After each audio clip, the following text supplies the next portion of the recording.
मित्रों नमस्कार। हम हैं धनीराम पटेल एडवोकेट, बिलासपुर छत्तीसगढ़। आज चर्चा करेंगे पूर्व प्रधानमंत्री नरसिम्हा राव की खोज, पूर्व प्रधानमंत्री डॉक्टर मनमोहन सिंह जी को श्रद्धांजलि। डॉक्टर मनमोहन सिंह कभी ये नहीं सोचे थे कि वो राजनीति में आएंगे, मंत्री बनेंगे, प्रधानमंत्री बनेंगे। लेकिन राजयोग और संयोग, राजीव गांधी जी के शहादत के बाद कांग्रेस पार्टी 1991 के चुनाव में बहुमत में आई, या बहुमत के करीब आई, मिलीजुली सरकार बनी थी।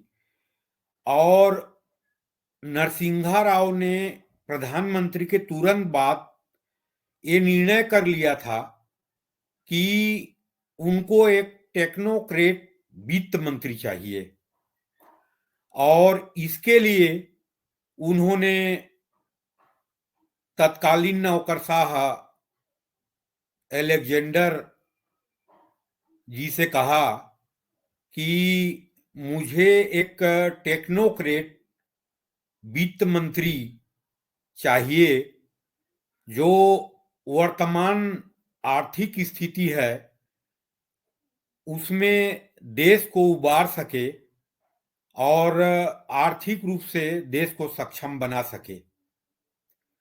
तो अलेक्जेंडर साहब ने उनको सुझाव दिया डॉक्टर मनमोहन सिंह के नाम का, और प्रधानमंत्री बनने के बाद नरसिम्हा राव ने डॉक्टर मनमोहन सिंह से कहा कि आपको वित्त मंत्री बनना है।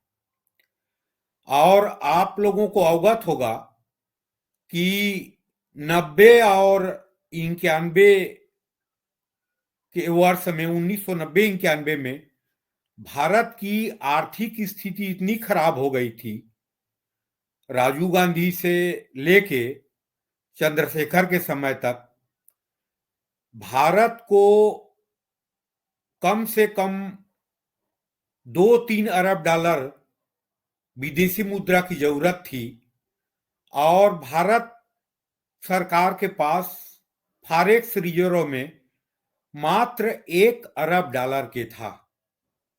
1 अरब डॉलर रिजर्व था, जो मात्र एक सप्ताह के लिए विदेशी मुद्रा का भंडार था। एक सप्ताह जो भारत के आवश्यकता था, इंपोर्ट के लिए था। तब तत्कालीन प्रधानमंत्री चंद्रशेखर ने 46 मीट्रिक टन सोना को जापान और ब्रिटेन के बैंकों में गिरवी रख के 40 मिलियन डॉलर ऋण प्राप्त किया था। तब देश उस समय चल पाई थी। और उस विकट राजनीतिक परिस्थिति में नरसिम्हा राव के लिए भी आवश्यक बुराई था कि एक टेक्नोक्रेट वित्त मंत्री बनाएं, और नेहरूवादी जो अर्थनीति चल रही थी पिछले 45 साल से भारत में, उसको खत्म करके लिबरलाइजेशन पॉलिसी लाने की जरूरत थी, ताकि भारत की अर्थव्यवस्था इस्टेब्लिश हो और दुनिया के साथ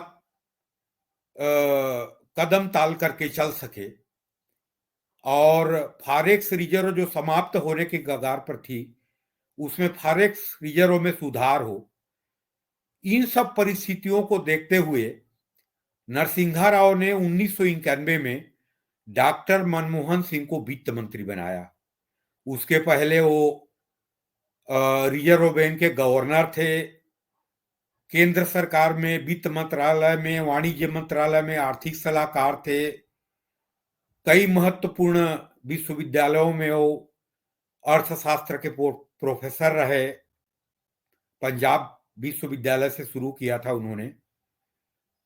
और उसके बाद जब वित्त मंत्री बने तो एक आवश्यक मजबूरी, आवश्यक बुराई के रूप में नेहरूवादी अर्थनीति में परिवर्तन करके ओपन आर्थिक स्थिति की शुरुआत किया और लिबरलाइजेशन की पॉलिसी के फाउंडर जो नरसिंहा राव हैं, जिसके वाहक डॉक्टर मनमोहन सिंह थे, और लगातार 5 साल 1991 से 1996 तक मनमोहन सिंह वित्त मंत्री रहे। उस समय नरसिंहा राव और मनमोहन सिंह ने अर्थनीति में जो परंपरागत रूप से समाजवादी या नेहरूवादी नीति चल रही थी, उसमें आमूलचूल परिवर्तन किया, जिसकी शुरुआत चीन ने 10 साल पहले कर चुका था और भारत ने उसको आवश्यक बुराई के रूप में किया, मजबूरी में किया। और भारत की अर्थव्यवस्था में सुधार हुआ। जो $1 अरब था फॉरेक्स रिजर्व, वो 2 साल में $10 अरब हो गया और 5 साल में लगभग $70-80 अरब फॉरेक्स रिजर्व हो गया। उसके बाद फिर माननीय अटल बिहारी जी का सरकार आया और 6 साल में भारत के फॉरेक्स रिजर्व जो है लगभग $250-300 अरब हो गया। और 1904 के चुनाव में 2004 के चुनाव में अटल बिहारी की सरकार की हार हुई, तो मैं व्यक्तिगत रूप से बहुत दुखी था कि अटल जी जैसे प्रशासक भारत की इंफ्रास्ट्रक्चर, अर्थव्यवस्था में इतना सुधार किया, उसके बाद भी हार गया करके बहुत चिंतित था मैं व्यक्तिगत रूप से। लेकिन कांग्रेस की जब मिलीजुली सरकार बनी और जो लगभग 145 सीट मिली और कांग्रेस के नेतृत्व में 2004 में सरकार बनी, तो सभी मीडिया और सब लोग सोच रहे थे कि सोनिया गांधी प्रधानमंत्री बनेंगे। लेकिन सोनिया गांधी के सहमति से मनमोहन सिंह मुख्यमंत्री बने, जो संयोग से राजनीति में आए थे, संयोग से कांग्रेसी बने थे वो, और संयोग से भारत के प्रधानमंत्री बने, जो एक अर्थशास्त्री, जाने माने अर्थशास्त्री थे और एक बुद्धिजीवी थे और विषय विशेषज्ञ थे, अर्थनीति के विशेषज्ञ थे। जैसे अमेरिका में मंत्रिमंडल में विषय विशेषज्ञ टेक्नोक्रेट को रखा जाता है, वैसे वो टेक्नोक्रेट वित्त मंत्री थे और टेक्नोक्रेट वित्त मंत्री के कारण संयोग से वो प्रधानमंत्री बने। लेकिन एक सामान्य परिवार से उठ के बहुत बड़े अर्थशास्त्री बनना, रिजर्व बैंक के गवर्नर जनरल बनना और वित्त मंत्रालय में सलाहकार रहना, महत्वपूर्ण विश्वविद्यालयों में प्रोफेसर रहना, एक बुद्धिजीवी परिवेश के व्यक्ति प्रधानमंत्री जब भारत के प्रधानमंत्री बना 2004 में, तो मैं व्यक्तिगत रूप से अटल जी के सरकार के हार से जो दुखी था, तो अपने को एक दिलासा दिया कि एक परिवार के व्यक्ति जो हमेशा कांग्रेस में बनते आ रहे थे, नेहरू, इंदिरा, राजीव तक, वो व्यक्ति एक उस परिवार से एक परिवार विशेष से प्रधानमंत्री ना बनकर एक बुद्धिजीवी और जाने माने अर्थशास्त्री प्रधानमंत्री बना, तो अपने आप को दिलासा दिया था। निसंदेह मनमोहन सिंह के ऊपर और उनके प्रशासन में मंत्रियों के खिलाफ कई आरोप लगे, 2G, 3G, 4G घोटाला, कोल घोटाला। लेकिन एक बुद्धिजीवी व्यक्ति, मितभाषी व्यक्ति और अपने कार्यों से अपने प्रशासन का अ, प्रशासन को स्थापित करना और अपने कार्यों से अपने बातों को कहना, ये उनमें गुण था। और उन्होंने किसी के ऊपर आरोप नहीं लगाया और मिली-जुली सरकार को चलाए। उस सरकार में कई भ्रष्टाचार के आरोप लगे, भ्रष्टाचार के आरोप सिद्ध भी हुए और कई तरह के आरोप लगे, लेकिन उसके बावजूद भी डॉक्टर मनमोहन सिंह एक बुद्धिजीवी, एक मृदुभाषी और अपने प्रशासनिक क्षमता को अपने कार्यों से प्रदर्शित करने वाले व्यक्ति थे।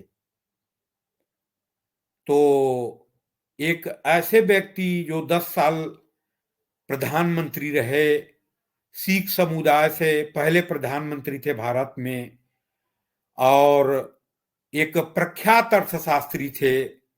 उनकी उपलब्धियों में सूचना के अधिकार प्रदान करना भारतवासियों को, मनरेगा उनकी योजना की एक महत्वपूर्ण कड़ी थी और विश्वव्यापी जो आर्थिक मंदी थी 2008 में, उससे देश को आगे ले जाना ये महत्वपूर्ण उपलब्धियों में है।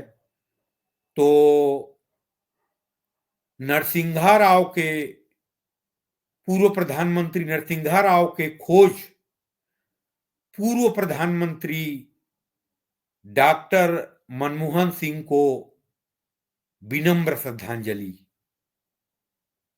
और शायद संयोग से नरसिंहा राव प्रधानमंत्री नहीं बनते तो मनमोहन सिंह का, डॉक्टर मनमोहन सिंह के खोज नहीं हो पाता और वो वित्त मंत्री भी नहीं बनते, ना प्रधानमंत्री भी नहीं बनते।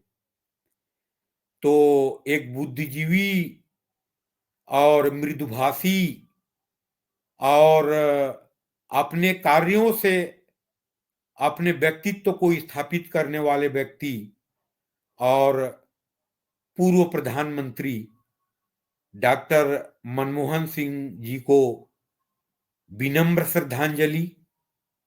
और आप सबको जय हिंद, जय भारत।